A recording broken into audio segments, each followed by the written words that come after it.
Carolina, Tennessee, Utah, Virginia, Washington और Wisconsin सहित अन्य राज्यों में भी मामले बढ़ रहे हैं।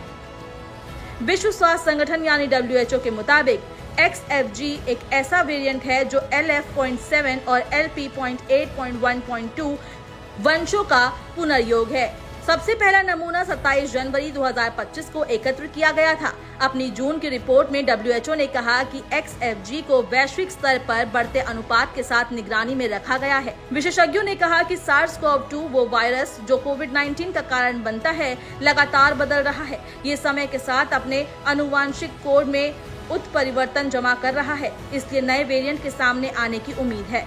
नेवादा विश्वविद्यालय रेनो में माइक्रोबायोलॉजी और इम्यूनोलॉजी के प्रोफेसर सुभाष वर्मा ने US टुडे को बताया कि इस वेरिएंट के उत्परिवर्तन से XFG की प्रतिरक्षा प्रतिक्रियाओं से बचने की क्षमता बढ़ सकती है। उन्होंने कहा कि फिलहाल इस बात का कोई स्पष्ट प्रमाण नहीं है कि XFG पहले के ओमिक्रॉन वेरिएंट की तुलना में ज्यादा गंभीर बीमारी है या काफी अलग लक्षण पैदा करता है।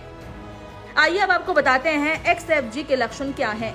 बुखार या ठंड लगना, खांसी, सांस लेने में तकलीफ, गले में खराश, नाक बहना या बंद होना, नया स्वाद या गंध न लगना, थकान, मांसपेशियों या शरीर में दर्द, सिर दर्द और जी मचलना या उल्टी आना इसके लक्षणों में शामिल है।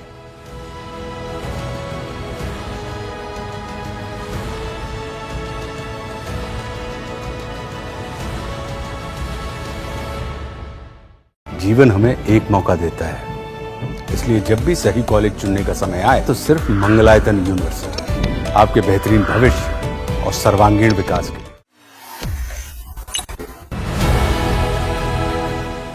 एक बार फिर कोरोना ने तेजी से अपने पैर पसारने शुरू कर दिए हैं। अमेरिका में हाल ही में एक नए तरह के कोविड-19 वेरिएंट में इजाफा देखा गया है, जिसके बाद से चिंता बढ़ गई है।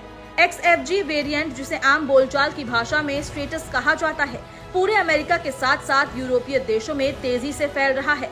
XFG वेरिएंट का पहली बार जनवरी में साउथ ईस्ट एशिया में पता चला था। USA टुडे की रिपोर्ट के मुताबिक मई तक इस वेरिएंट के मामले 0% से भी कम थे, लेकिन जून में इस वेरिएंट के मामलों में तेजी से वृद्धि देखी गई।